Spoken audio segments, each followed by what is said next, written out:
CAA কার্যকরী হওয়ায় মতুয়া সমাজের মানুষদের মধ্যে বিজয় উল্লাস জলপাইগুড়িতে। নাগরিকত্বের নতুন নিয়ম সিএএ কার্যকরী হওয়ায় জলপাইগুড়ি শহর জুড়ে বিজয় উল্লাসে মেতে উঠল বিজেপির কর্মী সমর্থকেরা। মঙ্গলবার থেকে দেশে সিএএ লাগু হয়। এর জেরে জলপাইগুড়ি বিজেপির সাংসদ জয়ন্ত রায় এবং বিজেপি জলপাইগুড়ি জেলা সভাপতি বাপি গোস্বামীর নেতৃত্বে বিরাট মিছিল করে বিজেপি। জলপাইগুড়ি শহরের ডিবিসি রোডের দলীয় কার্যালয় থেকে মিছিল শুরু করে শহরের বিভিন্ন পথ পরিক্রমা করে বিজেপির এই মিছিল।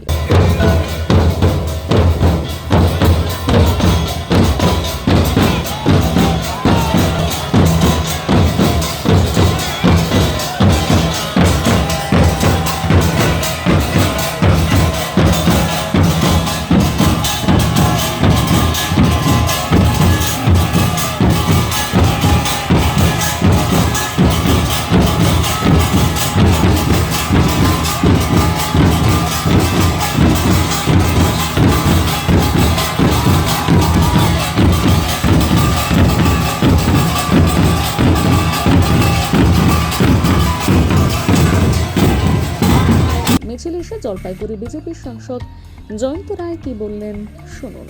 কি আবেগ ঘন মুহূর্ত, হাজার হাজার মানুষ আজকে আমাদের মিছিলে জয়েন করেছেন। পাকিস্তান, বাংলাদেশ, আফগানিস্তান থেকে যারা ভারতবর্ষে এসেছিলেন, তাদের কাছে কোনো কাগজপত্র সেরকমভাবে ছিল না।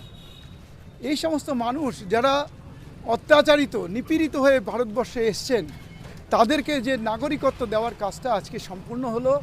আমরা দেখলাম তাদের যে নোটিফিকেশান 2019 মে যেটা পাশ করা হলো, যে বিলটা পাশ করা হলো CAA act, citizenship amendment act, সেটার ইমপ্লিমেন্টেশন শুরু হয়ে গেল।